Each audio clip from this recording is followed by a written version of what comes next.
Hi, this is Talk and Cook, new show on Silkway TV channel. I am Ainur Mengalin, and as usual, I'm joined by my co-host, Lambrian Tapozidis. Hi, Lambrian. Hi, Ainur. Are you ready to start? Yes, absolutely. Talk and Cook is a brand new TV show during which we, Ainur and I, will introduce you to the national dishes of different countries of the world while cooking them with representatives of foreign countries, diplomatic corps, professors, and well-known media personalities. Yes, and we, as tradition, before we invite our guest, Lambrian, have you any guesses about who will be in the program today? Well, give me options, please. Okay, our speaker is originally from the European country we all know very well for its tulips, peaceful and very colorful sceneries, and also rich culture and art, with most prominent artists were born and lived there, and very good developed transportation system. Of course I know what country you're talking about. That is Netherlands. Yes, you're absolutely right, and our guest today is a Dutch professor, Henk Frencken.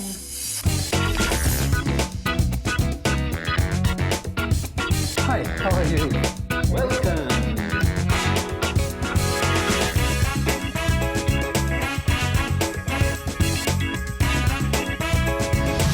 My name is Henk.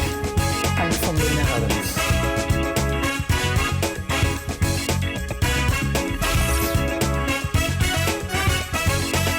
So, gentlemen, Henk and Lambrian, welcome to our improvised kitchen. Here you can see all the ingredients we will need today, and please share what we are going to cook today. We are going to cook what in the Netherlands, where I'm from, we call haring salade, which is a herring salad. Herring salad. Yeah. With red beetroot, with potatoes, and all kinds of, and of course herring, and all kinds of other things. And it's a traditional recipe from my mother. And in the Netherlands, haring salade is eaten the day after what we call carnival. Carnival is 40 days before Easter. So when the fasting period starts in Christianity, then people eat a herring salad. Okay, cool. So let us start. You will lead the process and we are ready to assist you. The idea is that you have a lot of things together which give a certain spice and texture to the dish. And so we will start with chopping, and we have to chop the red beetroot, the potatoes and the onion in small cubicles. Small cubicles. Small pieces. Okay, we get I it. suggest that you do this. Yes, let me do onion. And you may I do love that. onion. And It's gonna be harder rather than just chopping it to the slices. I will show you how to do it, okay? A little masterclass from the chef. I'll give you a try with the Okay. potato. So we need a bowl. I think We need a bowl. Yes, we have it. It's small, but it doesn't matter. We'll make a little bit, okay? Yes, we just make a little bit to taste it, really. Do you love cooking? I like cooking very much. And that's then the very- Netherlands is not the When best. exactly did you start cooking? I started cooking when I was a student, and I had a friend, and his grandmother was from Indonesia. So she taught him Indonesian dishes, and we cooked for our friends Indonesian dishes. And then later my mother helped me to cook some classical Dutch dishes. And when I came to Kazakhstan, some people taught me how to prepare bechbarmak. So you even cook the peshbarmak? Yeah, when I... Wow. But I have to come That's to... impressive. Thank you. I have to come to Kazakhstan because the kaza is not available in Holland. So I have to put it in my suitcase and smuggle it to the Netherlands. Oh, really? Yeah. Did you have some troubles with that, or was everything No, okay? they never Good. found Okay, it, yes. fortunately. Fortunately, yes. Kaza and kurt for the soup. What is the next ingredient we have here? So we're now putting the basic ingredients, which is onions, potatoes, salted cucumber, and red beetroot, and then we put the potatoes, and then it's a bit the choice of the chef. What Do you mind? put? No, it's great. The choice of the chef, and there are, I guess, like in bechparmak recipes, there are quite some regional differences. Yes, it depends on. Yeah, and in the Netherlands, there are regional differences as well. Whether they put what type of fish, for instance, they put. Sometimes they put apple. It depends on a little bit on the even region. apple. Yeah. Like in Kazakhstan, in Shymkent, special people, they put carrots in the bechparmak. Yes. And here they don't. And we also have a bechparmak with fish, Yeah. which is very well used in our western regions when we have And our, light, I guess, right? the Caspian Sea. Rather than yes. just horse meat. Yes, Yeah. yes. Yeah. For digestion. Yeah. Okay, what other ingredients do we need for the salad? Let me see. I think this is about it. What we would put now. It's the idea to put the which gives the flavor, and we should put some fish. Fish. But we shouldn't tape it, I guess, because it's long ago that I filleted the fish. Okay, But I'll try. let's clean it first. I'll try my best. You know that well. Whether I can still. How do many it. seas washes Holland? Oh, this is nice. This is very nice. And I think the I will try seafood it after. and the dishes with fish involved are very popular in Netherlands Yeah, sure. because we this is a seafaring a sea nation. country, yeah. How do you find the differences between Indonesia, Kazakhstan, and Libya? How I find the differences. Completely different countries, I guess. Yeah, completely different. Indonesia is warm, and they have very nice kitchen. It's quite densely populated and green. The herring, shouldn't forget. I just want to make sure that our viewers know that our professor was in 3 countries: Libya, Indonesia, and Kazakhstan. That's why I asked him the differences between those countries. And we also know that you travel a lot.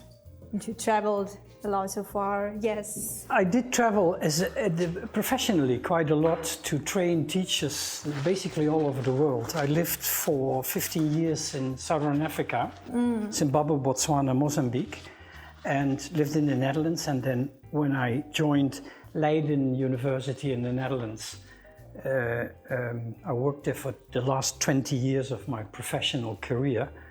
I was sent out to all kinds of universities to do professional training for university staff. Yes. And Kazakhstan, Uganda, China a lot. Quite a few other countries. Also Tunisia with Libyan people. But let me ask you, you traveled a lot of countries, and what was the most interesting thing you developed in all these countries? What was the most interesting, the most memorable? Because it's interesting from the touristic perspective. Yeah. Well, when I travel to these countries, I always try to also take some time off to go and see the country. But my main thing is to work with teachers and students. And my experience is that teachers and students, of course, there are differences, how people behave and what the culture at a university is. But for 95%, people are the same all over the world. They react in the same way. When I teach, like now here at MNU University, the way our students react and behave is as nice and sometimes not nice. Yeah, usually nice and enthusiastic and willing to learn as anywhere in the world. And it's fun. Teaching is professional fun. So what What is next? What is is next? next? It has The to question be is- slightly sour. So now we're going to put the things which give the special taste, which is mayonnaise. My mother didn't do that. She made her own mayonnaise with eggs and oil and stuff like that, and vinegar. We'll put some on the taste. We will squeeze it? Yeah, we'll squeeze it. The eggs are boiled. Yes, I they are think so. boiled. We can check. Yes, boiled. Why? What do you find by It means that scrolling? it's boiled. When you try this with a boiled, do we have an unboiled egg by coincidence? Try it at home, a boiled and an unboiled egg. And a boiled egg does this, and an unboiled egg immediately stops rotating. Yeah. It's a little trick You can learn some tricks from an old man. Good. from those who can cook. That's for garnish. Sometimes it's put in. Can we put it as well? It's not my recipe. We'll put it as garnish later. Okay, sure. So this is mustard. We'll put probably a bit of salt. And the lemon is ready to, And the to lemon be is squeezed. ready. And we have Some herbs. parsley, yes, herbs. Yes. This is celery, I guess, or can I eat? Parsley. Oh, it's good, it's parsley. It's parsley, yes. Yeah. So I'll put some parsley. So we find an interesting thing that you're not just a teacher. You have a good secret for cooking. Yeah. I've done it before, yeah. That's for sure. At home we are three, my wife and my son, and we all three like cooking a lot. So there's always a kind of a competition. Yes. Who is, And a good cooking exchange. Competition between you and your wife? and my son about how to cook, what to cook and how to cook. Let's see. I need a small spoon. Yes, it's Oh, we here. have this here, I guess. And you may squeeze. This is okay. You may squeeze. We can use it like this. We just squeeze it right. Yes. So, just saying about the Holland culture, Yeah. you guys love riding a bike. Yes. Riding bikes, yeah. And what happened now? So, are you using bike here in Kazakhstan? I'm here only for a month. When I was here 2 months in 2019, I suggested to my boss that I'm going to buy a bike to cycle from my flat, which was near here, to Kazakh. And she said, don't do it, it's much too dangerous here, you know. So I didn't do it, but I would love to do it.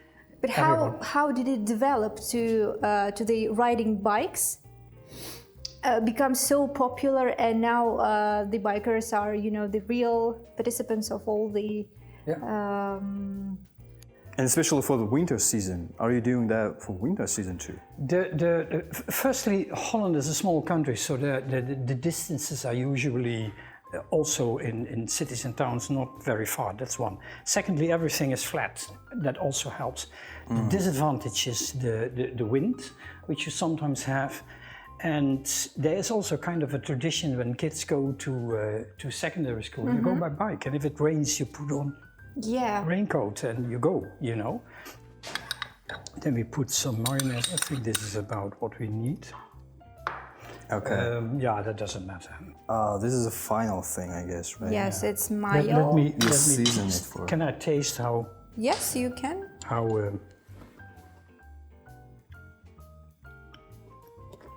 it's not very strong, so it's Not good. very spicy. So this one, then probably some A salt. little bit of salt, just to finalize. Do we have some oil? This is oil, huh? Olive oil. Good, not too much. So some pepper. Okay. Oh, I would put more yes, it's like normally. We Can be can some- put some sour cream. That's also not traditional, but it helps. Another thing is tulips. tulips. Tulips, yeah. Yes. Yeah. Recently, I've done a reportage Yeah. how the tulips destinated from Holland to Kazakhstan, and it literally comes through 5 countries. But what is interesting when it comes to tulips, that of course tulips originated in the plains in Central Asia, Kazakhstan, west of Kazakhstan, Uzbekistan, and they were imported as botanical specialities in the Netherlands in the 17th or 18th century, and they started to grow tulips as already 200 years ago, 250 years ago. Especially in the region where I happen to live. So in spring, we are literally surrounded by tulip fields in our village. And but it's a heritage from Central Asia and kind of brought back to Kazakhstan. That's an interesting story. You have a right to own tulips, to own tulips. Yeah. Yeah, so we can say that the motherland of tulips Is here. is located here. So I think we did I do everything You did it very well, Yes? and now I think we need 3 spoons. 3 spoons, and I think maybe 3 plates as well. Well, we're first going to taste it. taste whether Yeah. the How's it? I think it's good. good. No. Now I have to make it up because we need a plate. Yes, and we will go further in our another dining room and Okay. we'll taste it there, okay? I'm going to introduce you to the selection of interesting facts about Netherlands. Here we go.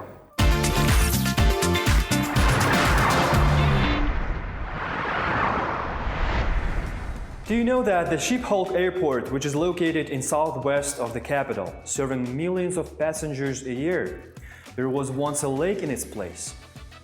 The famous Dutch windmills were once built to pump water into them and hold it at the right level, protecting the land from floods. To this day, about 1,000 such structures have survived in the Netherlands. They're in the UNESCO World Heritage List.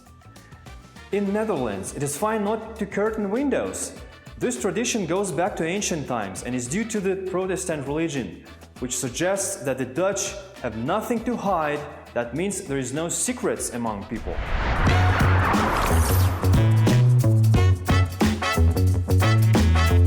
This might be enough.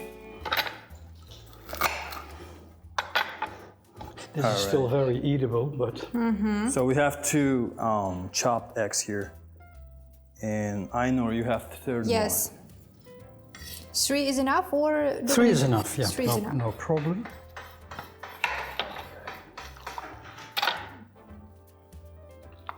And we do it like this, okay.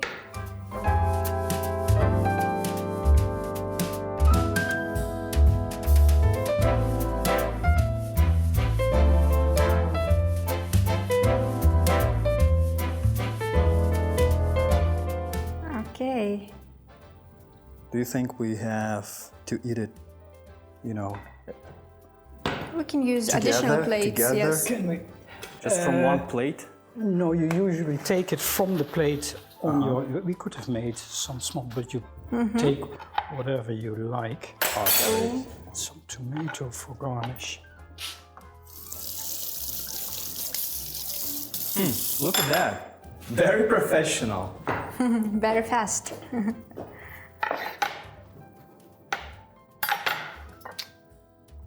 This is sharpest.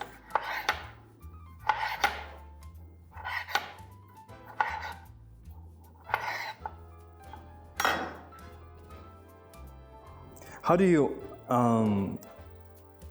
cooking in your home? I mean, your wife or you? Who prefer to cook? We do it. Oh yeah, it's okay. They can put it there. We do it both, but she cooks other things than I do. And then the very last one. Pickles. So this is for designing part. Yeah. Great. You did a great job. Thank you. Olives, you said. Olives, yes. With the leaves. This is not very traditional to put the olives,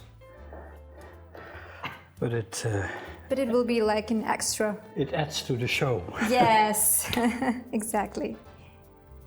Can you remind of this dish? Is it national food? Yeah, it's national food. The whole country knows it, but it's especially national food in the south, in the southern part of the half of the country, where a carnival is an important festival, and where in anticipation of Easter, 40 days before Easter, and it is traditionally eaten in that part of the country, but Because it has fish in it, right? Yeah, it's yeah, very fish. diet-free. Yeah. I'm also thinking about the calories that the dish has. A lot of calories over there, and people just prepared for themselves before Yes, going to exactly. Easter time. yeah, exactly. Right? Yeah. It's very healthy. Yeah. I think so. So I think we are ready to taste it in a very cool environment. We have an extra room, we will have plates, and we will taste your dish, your salad again. Okay, let's go.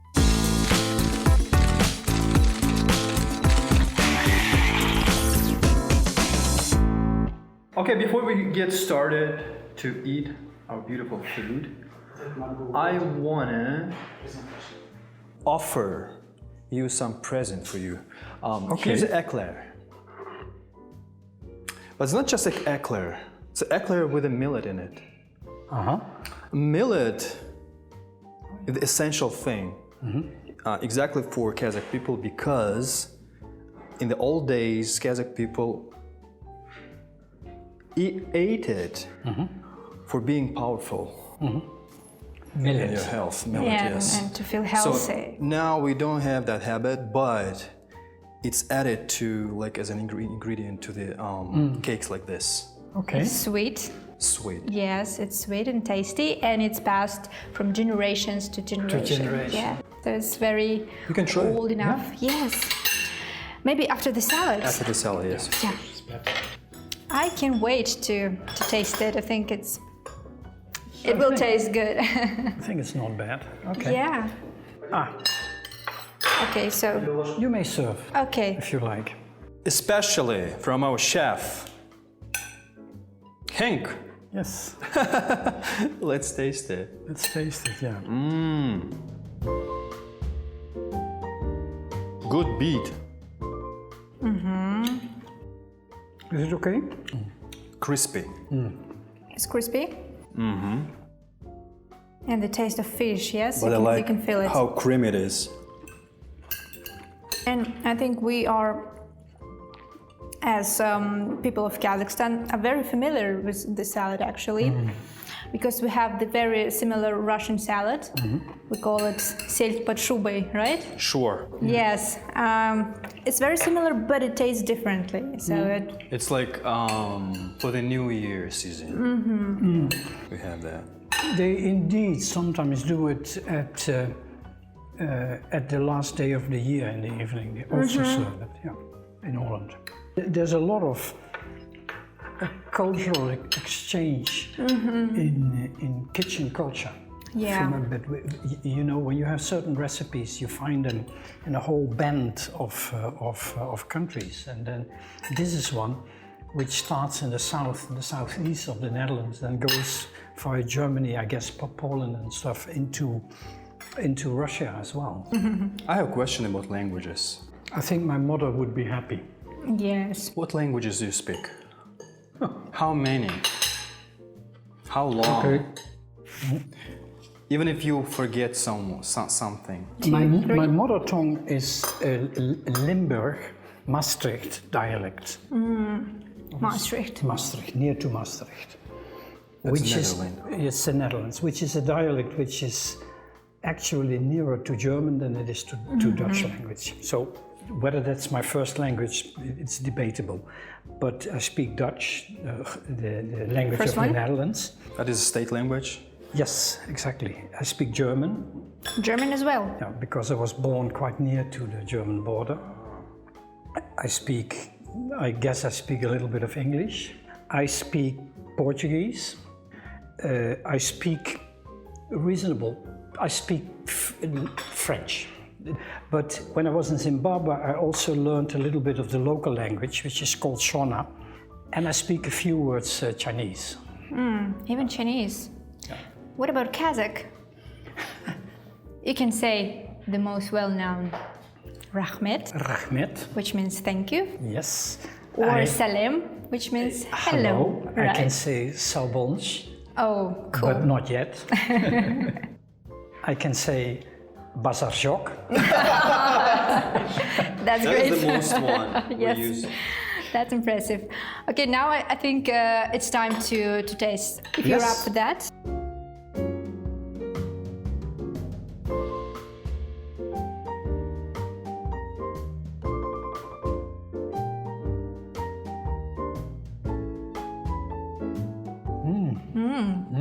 Good. Very good. How to say very good or delicious in Dutch? Heel erg lekker. Or a child would say hartstikke lekker. And I see the emotion. I heard some sounds same as German language. yeah, Yes. You speak German? I speak a little bit. I learned it in my Started secondary in school. the middle school. I love German. Well, I know how to read, but I can't use that as a usual language. A little bit, yes, but You know what it is? You're both still very young. So there's many years you have the chance to learn new things, other languages and stuff like that. And I'm slightly older than you are, I guess. And so I had the time to learn stuff. You know? And some people stop learning when they are maybe 16. And fortunately, many people don't, and they keep on. So you keep on gathering experiences about food, about people, about. It's fun. but I think as long as we learn, we are young. I hope so.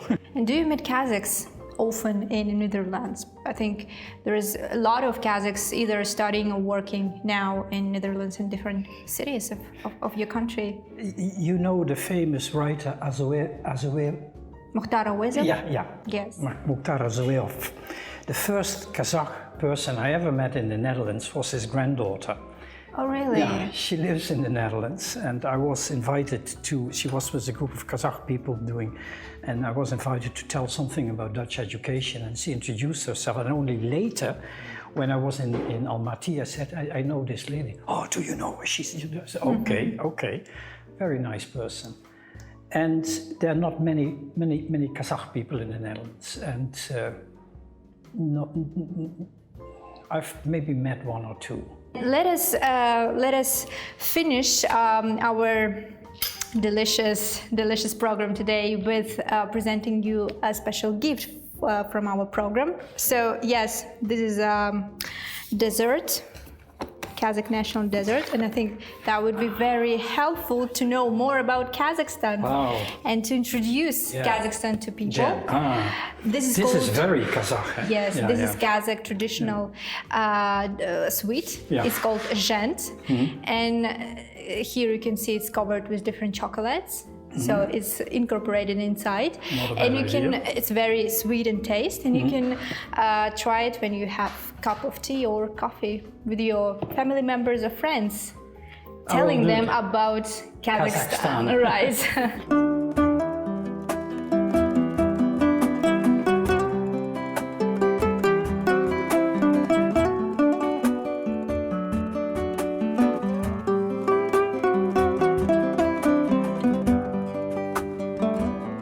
Thank you, dankjewel. Спасибо большое. Rahmet.